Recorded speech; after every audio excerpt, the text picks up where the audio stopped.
Boa tarde a todos. Estamos aqui para mais um webinar da Católica Porto Business School. Hoje vamos falar um pouco sobre inovação e sobre modelos de negócio no âmbito do programa intensivo de gestão que a Católica organiza e também para dar um pouco a entender a forma como nós olhamos para os negócios e como olhamos para as empresas e como elas podem ser mobilizadas para responder sobretudo neste período de crise. De resto, a conversa de hoje vai ser muito em torno da crise atual, e se me permitem, falarei um pouco como ponto de partida sobre a crise pandémica que vivemos, o impacto que tem sobre as empresas, não de uma forma negativa, mas sobretudo do ponto de vista das oportunidades que abre. Vou começar por partilhar aqui o meu ecrã, portanto vão deixar de me ver, imagino eu, e vão passar a ver a apresentação que eu tenho para projetar. Peço a todos, se não se importam, que mantenham para já as câmaras desligadas, as câmaras não, os microfones ligados para evitar ruído. No final faremos uma pequena sessão de perguntas e respostas e também de esclarecimento. Ok, não demorei mais do que 20 minutos, acredito eu. Vou tentar aqui controlar-me, porque às vezes ultrapasso um pouco aquilo que é o meu tempo quando me entusiasmo demasiado. Mas como não tenho ninguém à frente, pode ser que não tenha distrações. Bom, deixem começar pelo ponto se quiserem, que eu acho que é mais importante, que é o tema da globalização e é o tema das cadeias de valor globais. O que aconteceu, sobretudo na última década, ou eu diria até mais nas últimas 2 décadas, foi uma tendência muito grande de globalização das economias, globalização que se traduziu sobretudo no facto das cadeias de valor se tornarem cada vez mais globais e mais partidas ou mais repartidas por um conjunto de países. As empresas foram-se cada vez mais fragmentando, no sentido de cada vez desempenharem funções mais curtas da cadeia de valor, com alguns gigantes mundiais a controlarem toda esta interdependência, toda esta logística. Um bom exemplo de partida, que é clássico, que é normalmente apresentado, é o do iPhone, em que todos nós, basicamente, que utilizamos um iPhone, sabemos que ele é produzido numa multiplicidade de países, e aqui o exemplo mostra bem. Eu trouxe esta figura, podia ter trazido outra qualquer. Mostra bem que um iPhone tem, sobretudo, todo o seu desenho industrial e todo o seu desenho conceptual e de conceito e de software, e se quisermos de serviço ou de funcionalidade, baseada nos Estados Unidos, na Califórnia. Depois, quando chega à parte crua e dura de produzir o iPhone, temos um conjunto de componentes que se repartem desde os países asiáticos até aos países europeus, isto sem prejuízo de haver uma produção baseada também nos Estados Unidos. Um dos grandes produtores hoje mundiais e conhecido de resto como a fábrica do mundo é a China. A China tem hoje em dia um grande conjunto de produções e de componentes de produtos que têm cobertura mundial. A China tem tido uma estratégia, sobretudo, de utilizar, ou de ter sido utilizada numa fase inicial como uma produção de componentes e depois a partir daí subir na cadeia de valor e criar as suas próprias empresas com alguma dinâmica e alguma exposição internacional. Se nós pensarmos, por exemplo, no Huawei, que é um bom exemplo deste processo de aprendizagem, mas também extensível à indústria automóvel.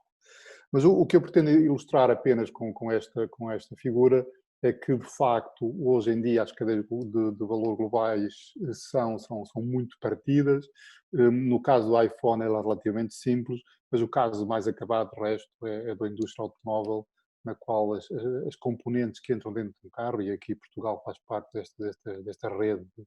de supply chain ou de cadeia de abastecimento. Os componentes que entram dentro de um carro têm toda uma lógica de abastecimento global ou, se quiserem, à escala internacional. Esta redes logísticas, se quiserem, ou esta estrutura industrial ou esta estrutura de produção é muito suportada numa rede logística, que depende muito ou que está muito ancorada numa conectividade muito grande entre os vários países. As rotas marítimas, do resto, são as mais importantes, que depois levantam um conjunto de temas ao nível da logística mais capilar. Mas eu trouxe apenas aqui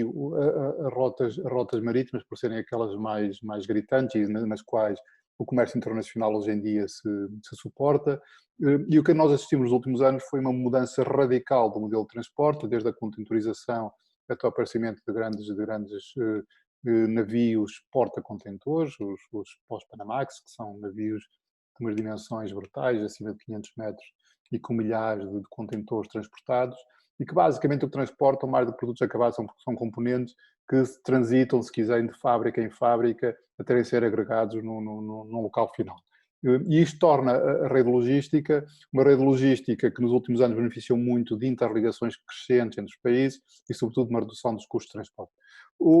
Se quisermos ter uma fotografia do que é hoje o congestionamento da rede de transporte marítimo, este gráfico dá um bom exemplo e mostra, quanto mais vermelho carregado estiver, mostra exatamente nos sítios onde as redes de transporte hoje em dia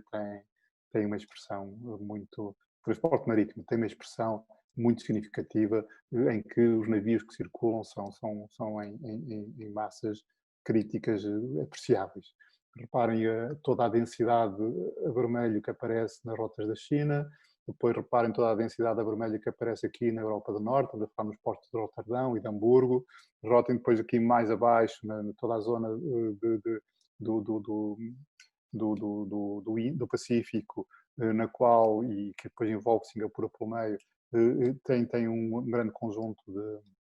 de redes de transporte muito densas e particularmente, embora ele não seja aqui muito visível, o congestionamento que existe em alguns pontos críticos, nomeadamente aqui no canal do Suez, o congestionamento depois que aparece também depois do outro lado no canal do Panamá, e um estrangulamento que também existe em mais dois sítios, um que é aqui em Gibraltar e depois outro aqui no canal da Mancha, na Europa. Mas o que basicamente importa em tudo isto é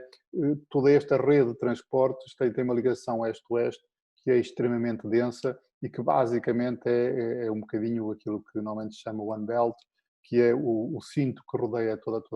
o globo terrestre e que permite que os transportes sejam feitos de país para país e tem facilitado em muito este processo de transformação. E dir-vos-ia que, do ponto de vista do transporte, é muito mais importante o transporte marítimo do que o transporte rodoviário ou ferroviário, ou até mesmo o transporte aéreo, que apenas funciona para pequenas cargas. Para a indústria em si, verdadeiramente, o transporte marítimo é crucial e esta conectividade é muito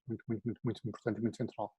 Para quem quiser ter um pouco mais de paciência e quiser ver como é que isto funciona, eu só pus aqui um screenshot de um site, o site está aqui mencionado em baixo, é o shipmap.org, que é um projeto que faz mapeamento online de movimentação de navios, tal qual como existe para os aviões, e é impressionante assistir cada um destes pontos que está aqui, é um navio em circulação à escala mundial. A fotografia que aqui está é apenas de uma versão demo, que é do ano 2012, e notam aquilo que eu tinha falado há pouco, portanto a rota muito populada que liga a China até à Europa e que alimenta estas cadeias de valor globais e transforma de facto a China na fábrica do mundo e sobretudo na sua centralidade, não trouxe aqui estatísticas sobre isso, na sua centralidade quanto à produção e quanto à importância que tem para a produção mundial. Esta rede é uma rede que, ao ter esta lógica global, cria condições ótimas de propagação, e é aqui que se abre um dos temas que se liga agora com o Covid, mas que não é um tema novo. É um tema de propagação de risco e é sobretudo um tema de contágio, porque qualquer sobressalto nesta cadeia de valor, e elas eram processos relativamente conhecidos nos últimos anos, qualquer sobressalto na cadeia de valor é capaz de abalar os alicerces de algumas linhas de produção e de alguns processos produtivos. Eles, de resto, eram conhecidos. O que eu também trago aqui é apenas uma demonstração de um survey feito em 2014 por uma entidade que é a British Standards, que produziu um relatório sobre as ameaças às cadeias de valor globais, porque as cadeias de valor globais naturalmente assentam num conjunto de standardizações e padrões de intercâmbio, e reparem que as ameaças às cadeias de valor globais acontecem em todas as frentes, desde ataques de pirataria, como hoje em dia estamos muito mais próximos do tema dos ataques cibernéticos, até até temas de pirataria física mesmo, como por exemplo em toda a costa costa oriental de África, na qual são frequentes e bastante dolorosos muitos ataques a navios de transporte, até temas como muitas das vezes a paragem de uma greve numa determinada, por exemplo, numa infraestrutura portuária, como está aqui mencionada na Bélgica, mas também, por exemplo, no Japão, como há pouco tempo aconteceu, uma paragem de uma fábrica de produção de componentes que levou a indústria automóvel a ter que recuperar um delay de 6 meses de atraso. Ou seja, a lógica da propagação dos choques ao longo da cadeia de valor é uma propagação que não é um tema novo, é um tema que é relativamente conhecido, mas que tem sido tratado com alguma, eu diria, displicência, porque toda a lógica da globalização foi atrás de uma lógica de eficiência e não necessariamente atrás de uma lógica de mitigação de riscos. O que aconteceu mais recentemente foi uma coisa muito mais inesperada, ou seja, foi uma manifestação de um risco sistémico que não é uma manifestação imediata sobre a cadeia de valor, porque de facto não é a cadeia de valor a propagar o choque, mas é o facto de eu afetar determinadas zonas do globo, eu as forçar a parar a produção, e na medida em que essas zonas do globo são importantes para levar a cabo o processo produtivo, eu suspendo toda a atividade produtiva e tenho dificuldades em encontrar substitutos para realizar a produção. Eu recordo aqui há uns anos atrás havia uma discussão muito acesa nos Estados Unidos, liderada pelo Andy Grove, que era o CEO da Intel e fundador da Intel, que achava que os Estados Unidos tinham feito um offshoring demasiado excessivo, grande parte da atividade industrial, e que num momento de crise, e ele não antecipava um momento de crise sanitária, antecipava um momento de crise social, num momento de crise poderia criar dificuldades de abastecimento aos Estados Unidos. De facto, o que vai acontecer foi uma crise de natureza sanitária, foi o Covid-19, que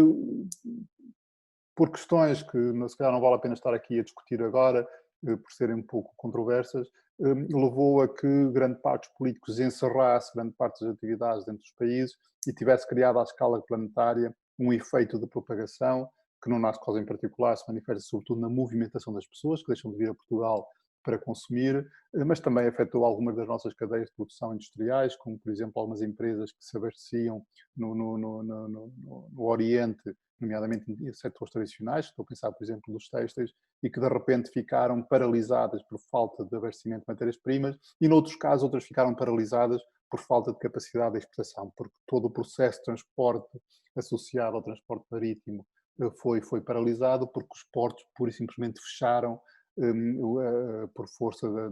da prevenção do contágio. O que este gráfico aqui está e pretende demonstrar, isto foi um trabalho que a Fortune fez em 2020, é que de facto a propagação dos choques à escala planetária foi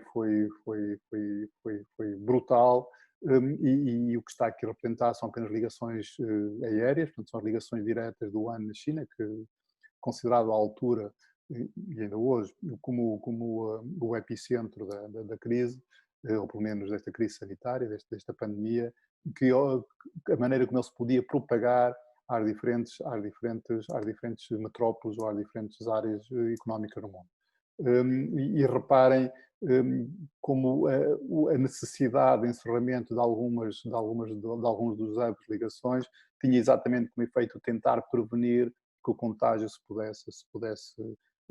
acelerar e, portanto, se pudesse realizar. Então, houve uma tentativa de fechar os canais de contágio, embora com impactos reduzidos, mas mesmo que os canais de contágio tivessem sido fechados, o que é verdade é que ao fechar os canais de contágio, ao fechar as redes de transporte, eu implicitamente estava a fechar todas as cadeias de valor e todas as cadeias logísticas. E isto traz para a coleção nos dias que passam, e é por isso que o título da apresentação de hoje é um bocadinho repensar os modelos de negócio, a inovação, traz para os dias que passam uma necessidade de olhar para os modelos de negócio e olhar para os modelos de negócio como a necessidade de encontrar nos negócios um equilíbrio permanente entre risco e eficiência. O que eu quero dizer com isto é que nos últimos anos os negócios foram muito fustigados, foram muito encorajados, se quiserem, se calhar a palavra mais certa é esta, foram muito encorajados a perseguir lógica de eficiência económica. Toda a gente conhece as metodologias Kaizen, Lean, Just in Time, que foram todas elas importadas na indústria automóvel, e por isso, aquele exemplo que eu mostrei há pouco da indústria automóvel naquela sua complexidade, ou seja, eu vou standardizando componentes do processo produtivo, vou-os colocando fora da fábrica, eu depois sou apenas um gestor de uma orquestra em que várias peças entram na minha fábrica na hora certa.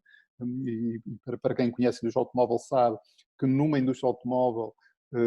no momento, numa fábrica automóvel, no momento em que falha uma peça, a linha de produção para completamente, porque a maneira como está montado todo o processo não permite que eu continue, porque não consigo produzir para stocks, porque o processo não está montado dessa forma.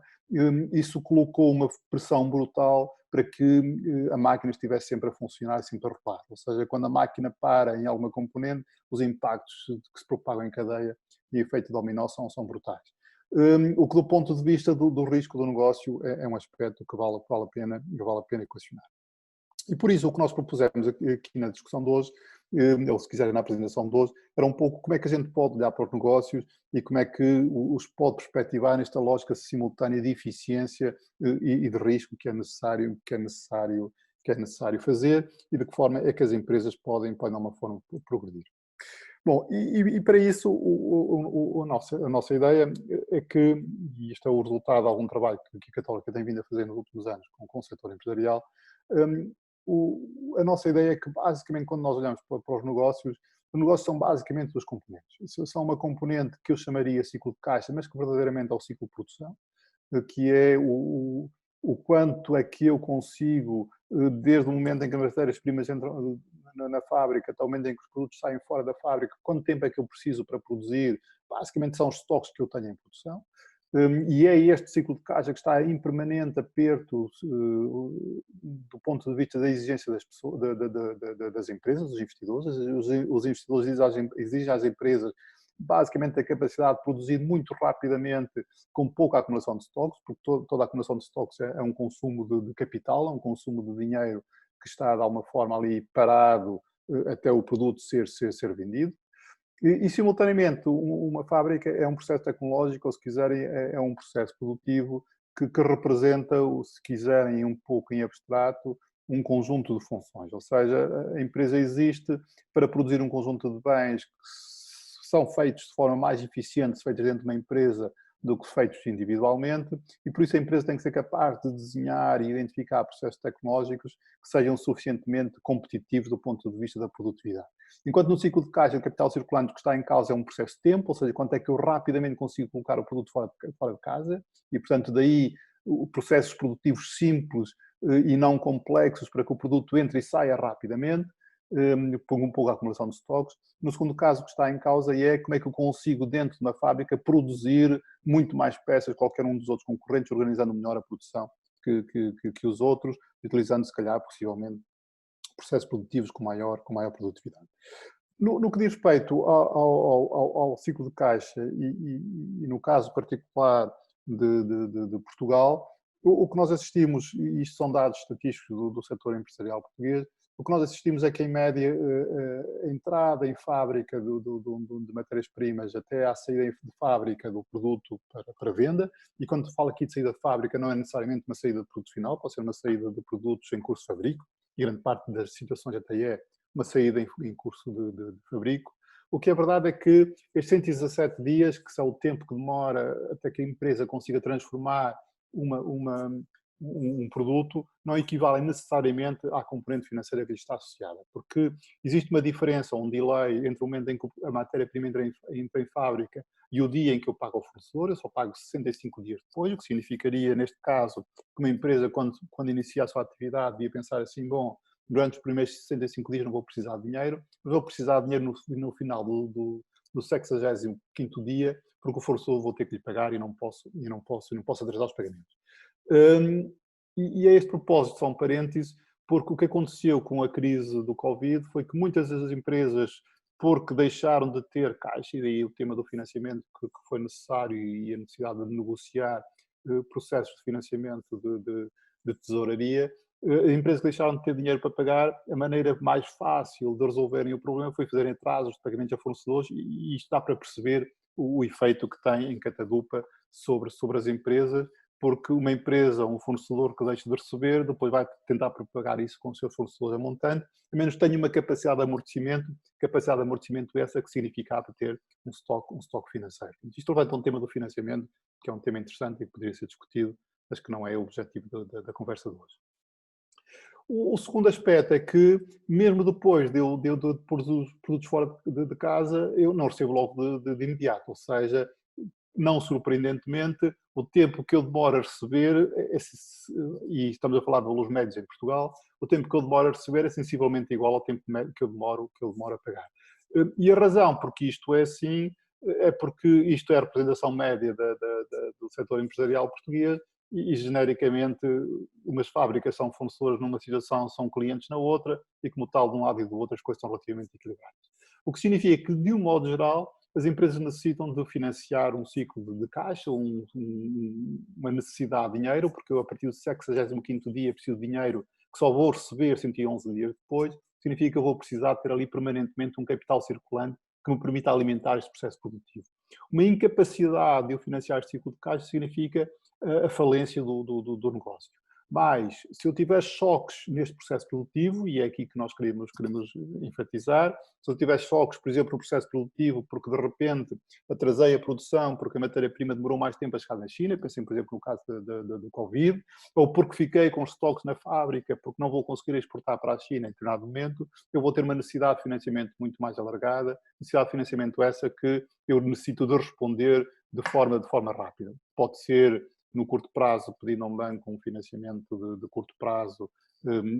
o que significa que eu tenho que ter espaço para o fazer, ou pode significar, no limite, a minha capacidade de renegociar com o fornecedor, ou pode significar também a minha capacidade de utilizar os meus estoques de caixa. E, como tal, isto traz uma primeira dimensão do negócio, ou seja, num negócio em que eu tenho muita volatilidade, a gestão do ciclo de caixa torna-se um aspecto central do meu negócio, ou seja, eu necessito de ter o montante certo de capital e necessito de ter o montante certo de solidez para que o setor financeiro me permita continuar a financiar, permita continuar a produzir. E esta é uma das maiores fragilidades a que nós assistimos nos últimos tempos, sobretudo quando se fala não apenas de pagar a fornecedores, como também se fala a pagar a trabalhadores no momento de crise em que nós atravessamos e em que a faturação desceu a montantes muito próximos de zero. O segundo aspecto, que é o aspecto mais... Portanto, e a primeira questão é uma questão, eu diria, quase tática, ou seja, tem uma componente estratégica que é eu gerir um ciclo de caixa suficientemente enxuto, mas simultaneamente, até para eu poder ter alguma capacidade de resiliência quando ele precisar ser esticado, portanto, não trabalhar permanentemente com ciclos de caixa muito longos, mas é sobretudo tático. A dimensão mais estratégica está sobretudo ao nível do processo tecnológico, e ao nível do processo de produção. E quando nós olhamos para as empresas do ponto de vista do processo tecnológico, aqui há duas dimensões que importa refletir para perceber como é que a empresa deve inovar. O primeiro é a empresa posicionada numa cadeia de valor. Nós falamos que as cadeias de valor são cadeias de valor globais. Portanto, quando uma empresa decide posicionar-se a produzir um determinado produto, vai ter fornecedores a um lado e vai ter clientes do outro lado. Portanto, vai produzir produtos e serviços finais, mas podem ser produtos e serviços intermédios, porque vão entrar na cadeia de valor numa outra fábrica, e vai ser abastecida a montante com matérias-primas e subcontratos, ou, se vocês quiserem, com consumos intermédios e de outras entidades. A maneira como eu escolho este posicionamento na cadeia de valor é muito importante. É importante porquê? Porque a maneira como eu escolho este posicionamento na cadeia de valor é o resultado da minha complexidade fabril. Eu posso ser uma fábrica extremamente simples, portanto, tenho um posicionamento na cadeia de valor extremamente rudimentar, se quiserem. Vou dar um exemplo exagerado, mas, por exemplo, eu posso ser uma empresa que a única coisa que faz é receber as peças, vamos imaginar que isto é uma empresa têxtil, recebo as peças cortadas do fornecedor, cozo-as e volto a entregar-lhes de volta. Portanto, é um processo extremamente simples, mas quanto mais simples é este processo, maior ou menor é a minha expertise, ou menor a minha diferenciação, maior é a minha dependência das condições de mercado. Ou seja, a minha escolha de posicionamento nesta cadeia de valor é essencial do ponto de vista da minha capacidade negocial para poder extrair maior valor, quer seja a montante nos fornecedores, por exemplo, tendo uma capacidade negocial, pensei um pouco, por exemplo, no iPhone. A iPhone faz uma gestão de toda esta rede, ou simultaneamente posso extrair mais dos meus clientes a seguir, a quem eu vendo a um preço mais elevado, dada a minha maior independência ou a minha maior especificidade neste processo produtivo. E por isso, um elemento importante numa fábrica é a minha capacidade de escolher na cadeia de valor um posicionamento que me seja um posicionamento competitivo, ou seja, eu sou produtivo,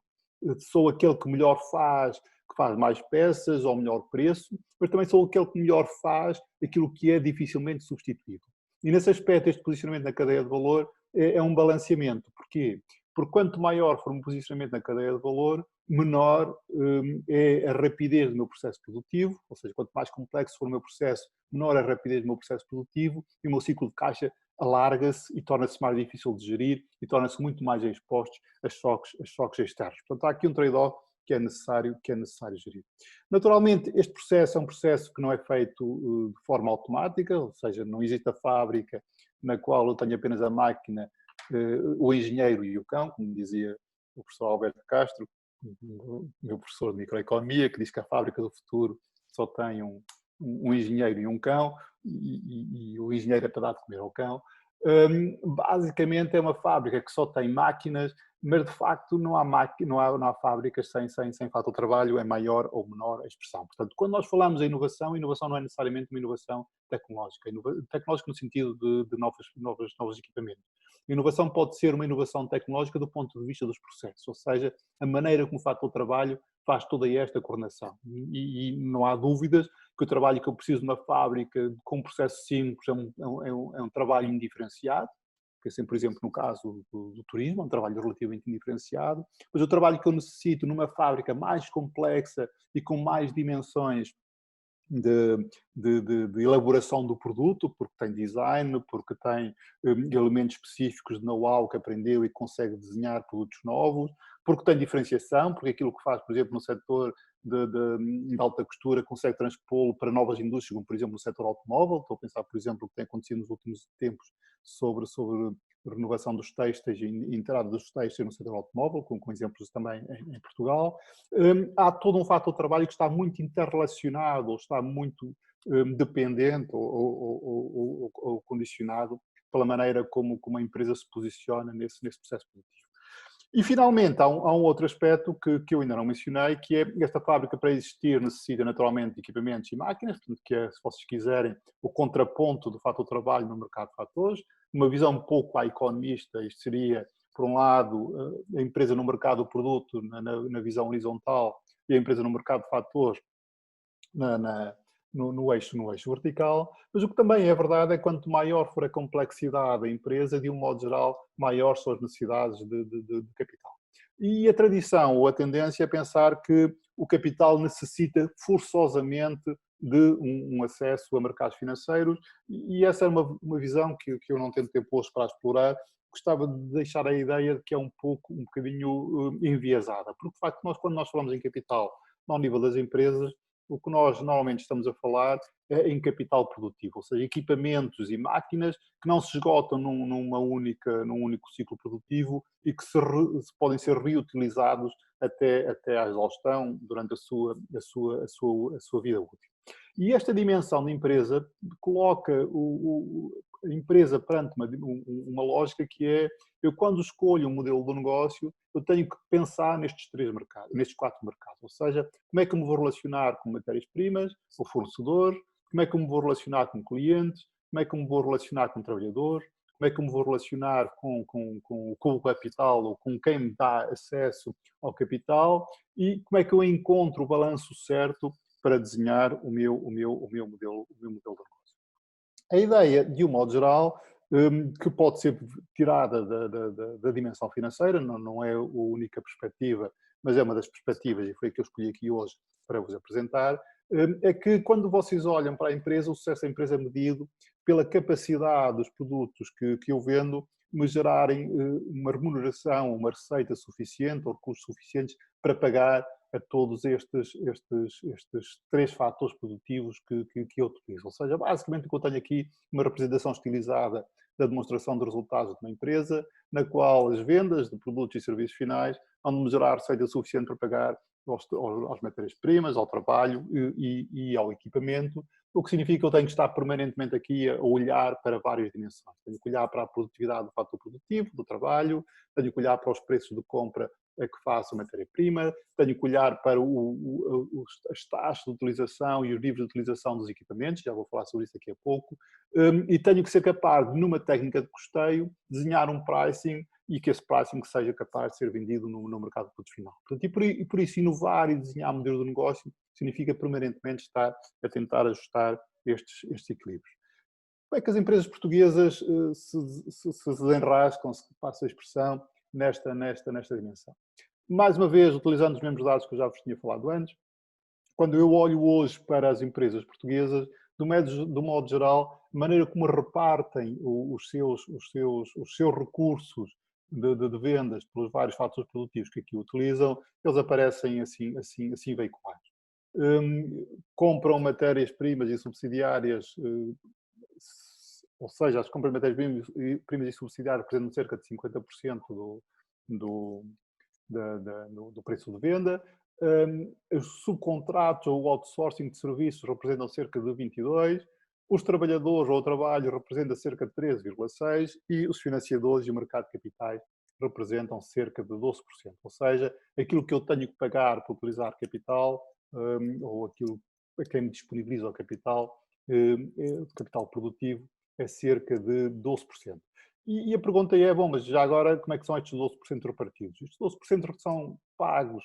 8,4% já agora numa lógica mais financeira a quem coloca dinheiro nas empresas sob forma de fundos próprios, 1,8% de empréstimos e o resto é pago ao outro acionista que se chama capital de Estado, que basicamente são os impostos pagos em média para as empresas portuguesas. Obviamente isto é a média das empresas portuguesas, tem várias declinações por PMEs e grandes empresas, e as diferenças são significativas, mas o que me importa aqui realçar não é tanto esta repartição, mas é tanto a ideia de como é que é medido então o sucesso da empresa. É medido por qual destas estruturas é mais relevante para medir o sucesso da empresa. De modo geral, quando nós pensamos no modelo de negócio, o mindset dominante nos dias que correm é que o sucesso da empresa não é medido se esta estrutura é boa, se esta estrutura é má. Eu podia dizer que essa estrutura podia ser melhor se eu tivesse uma remuneração do capital mais interessante, eu peço desculpa, do trabalho mais interessante, o que significaria, por exemplo, que eu teria trabalhadores mais qualificados e a produção intelectual pesaria mais nos produtos finais. Podia dizer, bom, era bom ter mais capital aqui, que significava que eu tinha empresas com utilização de muito capital intensivo e teria muita remuneração para o capital, mas também não é necessariamente assim, até porque nos dias que correm eu tenho empresas que são light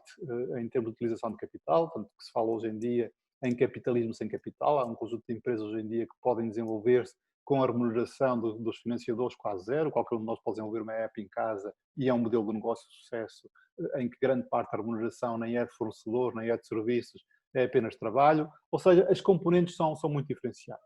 O que é verdade é que quando nós partimos para modelos de negócio novos,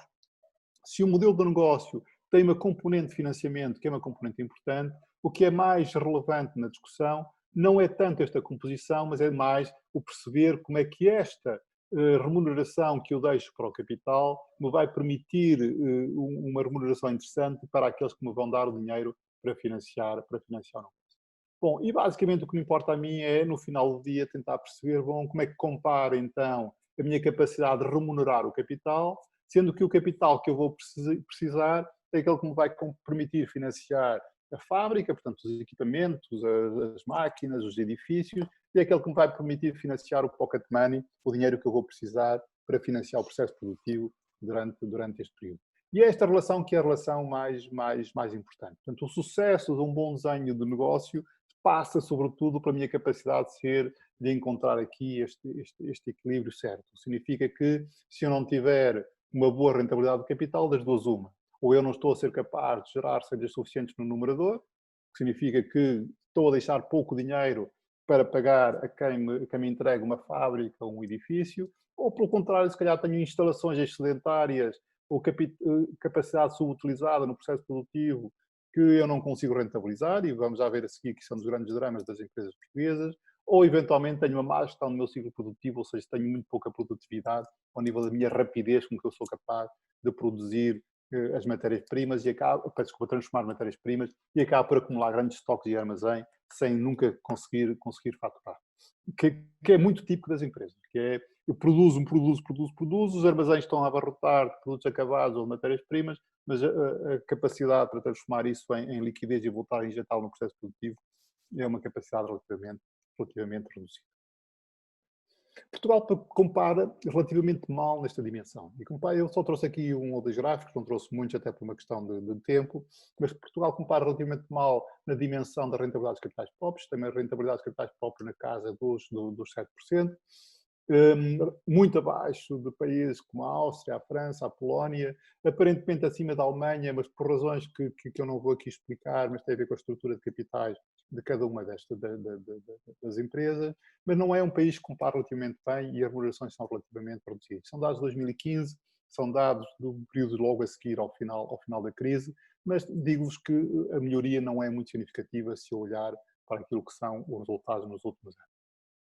Rentabilidades desta ordem de grandeza são rentabilidades muito curtas. São rentabilidades muito curtas para os investidores estarem disponíveis para financiar e para disponibilizar às empresas o capital necessário para eles continuarem a crescer ou para eles poderem continuar a inovar. E por isso a pergunta é, o que é que está a falhar? Ou seja, o que é que leva a esta dificuldade das empresas portuguesas rentabilizarem melhor os capitais que têm investidos?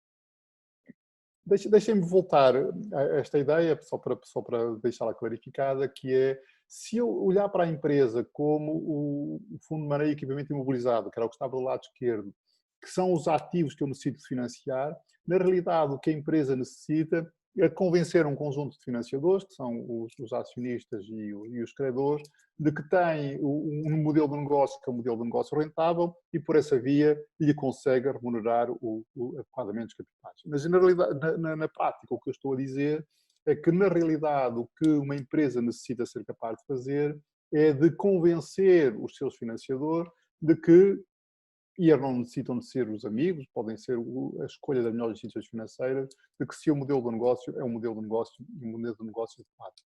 Eu não vou explorar esta dimensão aqui, mas o que é verdade é que quando nós olhamos para as empresas portuguesas, quando estão a pensar em processos de inovação, gerem muito mal esta relação entre o processo produtivo em si e o financiamento da atividade produtiva propriamente dita. Financiamento esse que é intermediado pela tal remuneração do capital que eu falava há pouco. E o que é que falta? Falta basicamente três ideias. Falta basicamente uma empresa que, quando pensa um processo de inovação, falta que ela seja capaz de transmitir com eficácia o tema da eficiência tecnológica, ou seja, a lógica das economias de escala e da produtividade que eu falei há pouco. Falta a capacidade de mostrar que escolheu um posicionamento certo na cadeia de valor, que é o posicionamento que lhe permite apropriar de maior fatia financeira do preço de venda, se quisermos assim, que eu faço aos meus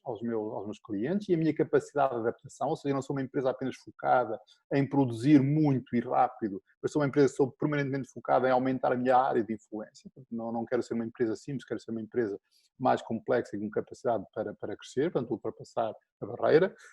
não ser uma empresa apenas simples, mas sobretudo ser uma empresa que está muito focada nos seus fatores de risco e é capaz de os ultrapassar. E esta dificuldade de encontrar nas empresas portuguesas uma capacidade de se focar na gestão de riscos, e aqui é transversal a empresas pequenas e a empresas médias e grandes,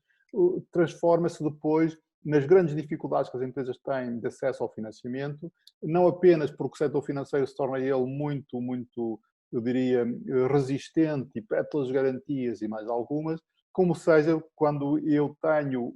uma lógica de mercado de capitais, como as empresas não têm uma transmissão de uma política de gestão de riscos ativa e de forma eficaz, os acionistas externos têm dificuldade em perceber como é que o capital vai ser gerido e têm dificuldade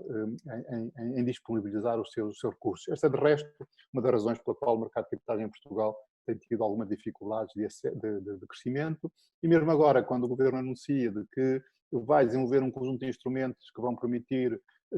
empréstimos e financiamentos grupados, eu tenho sérias dúvidas que, se não houver um mecanismo de garantia, um mecanismo de garantia governamental que dê segurança aos investidores, ele não terá sucesso, mas se houver esse mecanismo de garantia governamental, o que é necessário é que depois a seguir se responsabilizem as empresas, o que significa que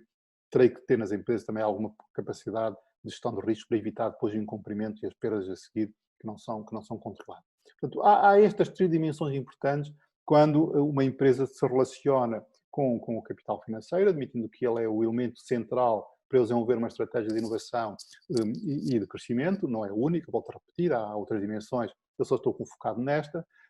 e nestas dimensões eu preciso ser capaz de transmitir eficiência, tenho que ser capaz de transmitir inovação e tenho que ser capaz de emitir, sobretudo, uma opinião de gestão de riscos. Basicamente o que isto é estrutura de gestão, ou seja, é a maneira como uma empresa olha profissionalmente para a sua estrutura de gestão e é capaz de desenhar uma estrutura ou uma arquitetura, se quisermos dizer assim, que permanentemente olha para os modelos de negócio e rebalanceia toda esta discussão que eu estava aqui a fazer com vocês, obviamente numa discussão apenas unilateral, num único sentido, mas que basicamente significa que a empresa é transparente,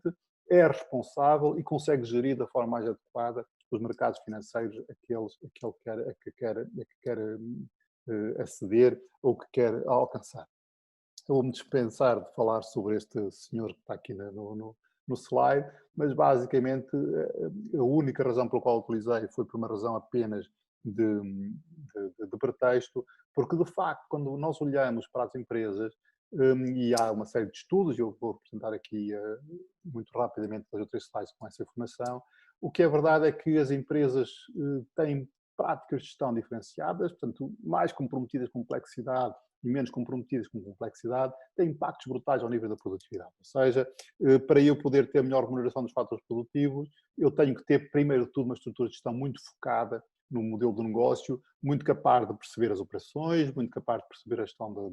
de recursos humanos, muito capaz de perceber o que se passa ao nível do controle de informação, na gestão das operações de risco que está no chão de fábrica, ao nível da minha capacidade de perceber o que é que se passa com os clientes em termos de preferência e não preferências nos produtos, da concorrência, bom, um sem fim de situações, mas quando nós falamos em práticas de gestão mais sofisticadas, ou seja, empresas mais preocupadas com essas dimensões da empresa, que estariam aqui neste gráfico numa escala de 5, e o comparamos com empresas que têm menos preocupação com estas dimensões, ou seja, estão muito mais focadas apenas na eficiência, portanto, produzir apenas aquilo que lhes é encomendado da forma mais simplista pelos seus fornecedores, nós estamos a falar de diferenças de produtividade brutais.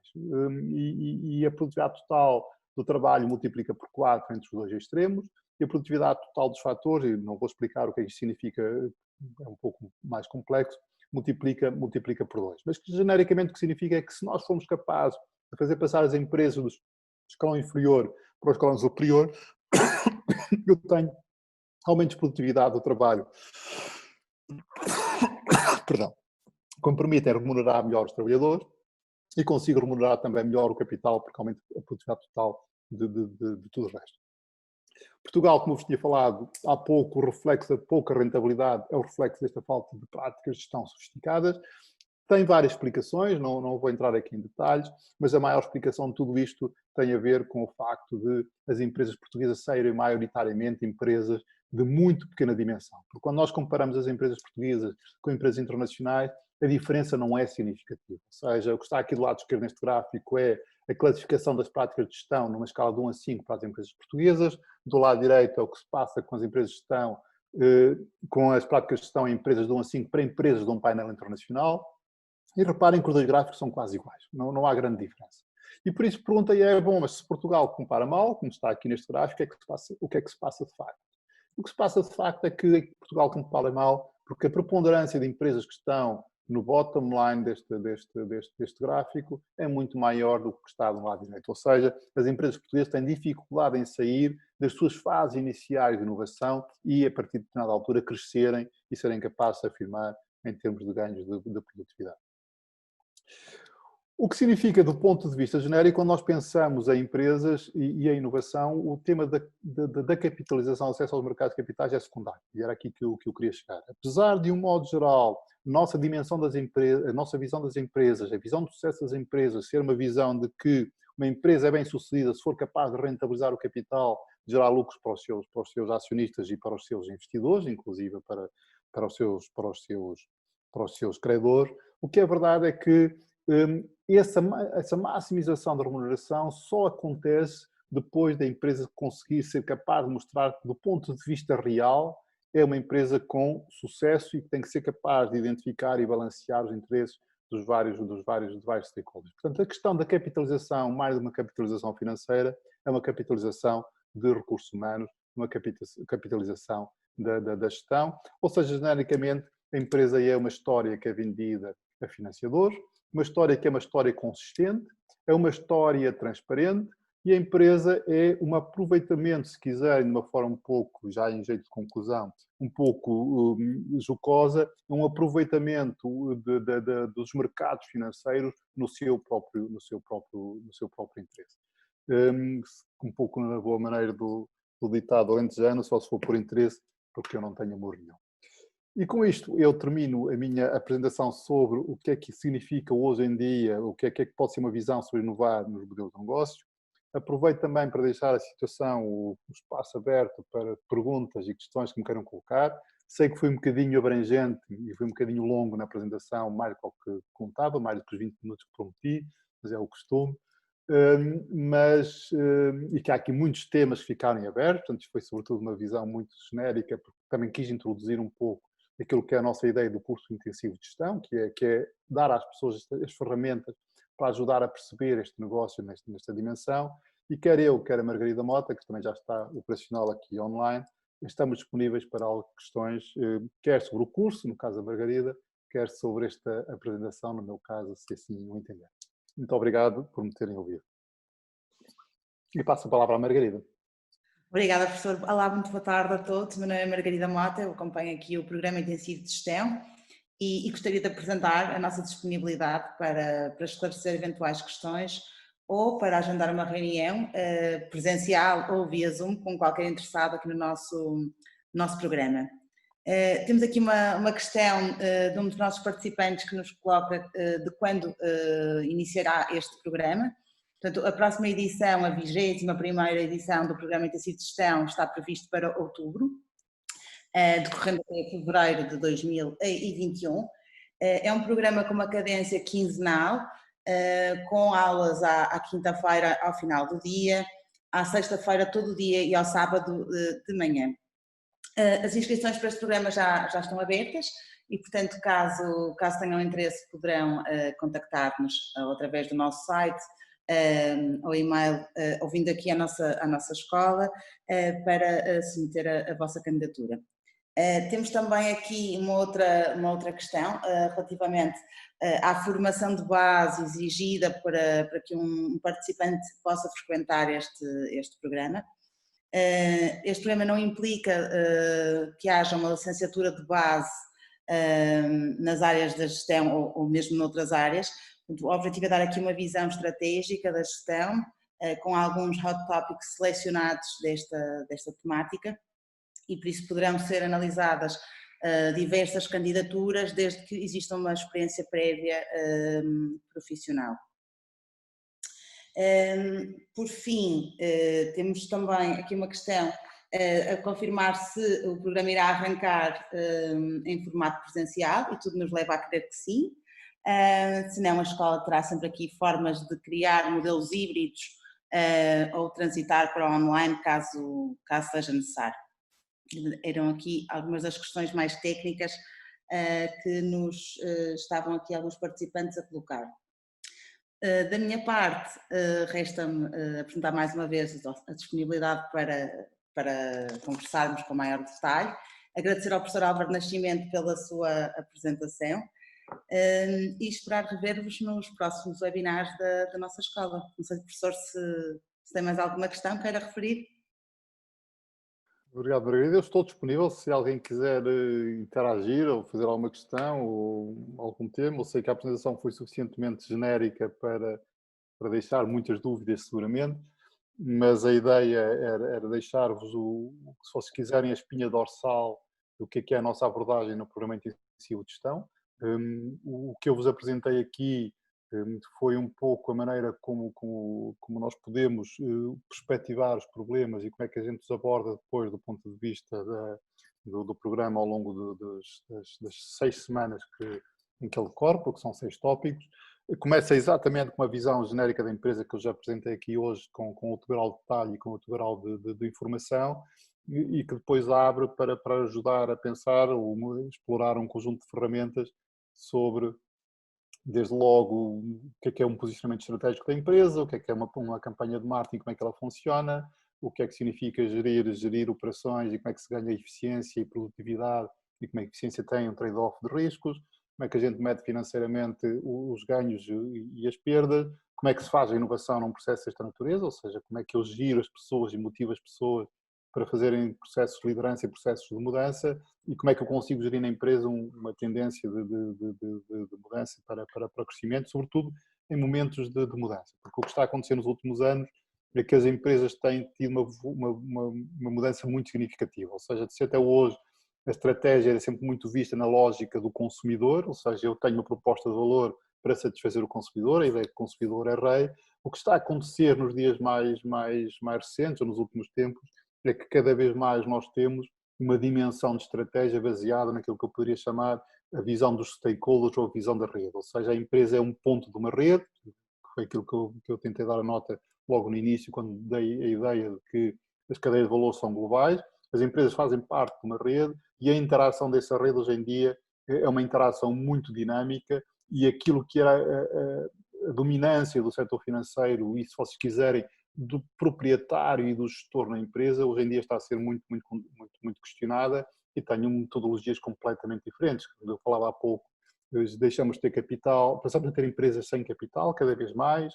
passamos a ter estruturas de capital que são partilhadas cada vez mais, o que significa que os modelos de negócio hoje em dia estão mais fragmentados, mas não significa que não haja espaço para criar nichos, se quisermos, ou criarmos modelos de negócio, uns maiores, outros menores, com capacidade de crescimento e geração de valor. E é isso que nós vamos discutir em todo o programa, portanto, e por isso disponível para as questões que vocês quiserem colocar durante o tempo que for necessário para já. E muito obrigado por me ouvirem.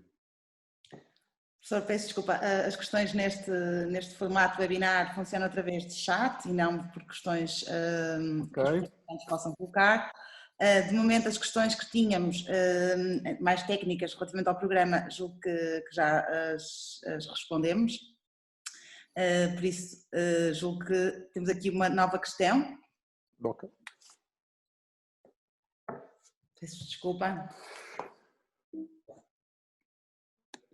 Ok, quer que eu responda, Margarida? Por favor, professor. Ok, bom, a metodologia que nós usamos, a Margarida já deu um pouco nota da forma como nós funcionamos. A primeira é que nós temos 6 módulos, cada módulo tem basicamente três momentos. Tem um momento inicial, que é um momento de apresentação de conteúdos e de ferramentas, portanto, cada um dos módulos é liderado por um dos especialistas, por exemplo, estratégia liderado por professor Alberto Castro e pelo João Menezes, que tem toda uma componente primeiro de apresentação de conceitos e de frameworks de análise, e esses conceitos e framework de análise têm, segundo o momento que eu falava há pouco, têm todo um conjunto de casos que são usados como ferramentas de aprendizagem. Portanto, há todo um conjunto de elementos que são depois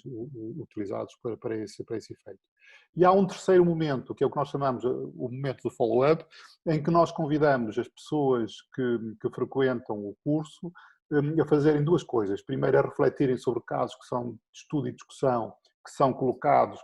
pela equipa docente, mas também a refletirem sobre as preocupações que têm em negócios seus ou no seu local de trabalho, dentro daquela temática, dentro daquela dimensão, para que depois os possam partilhar ou para que os possam discutir com o docente na sessão de follow-up seguinte, que normalmente acontece 3 semanas depois da sessão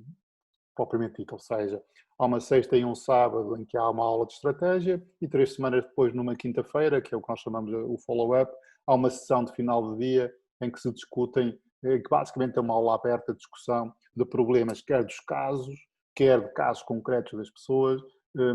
até no sentido de poder ajudar a ter maior tangibilização e a maior capacidade de transportar para o negócio do dia-a-dia a maneira como resolvem os problemas utilizando as ferramentas que nós discutimos no programa.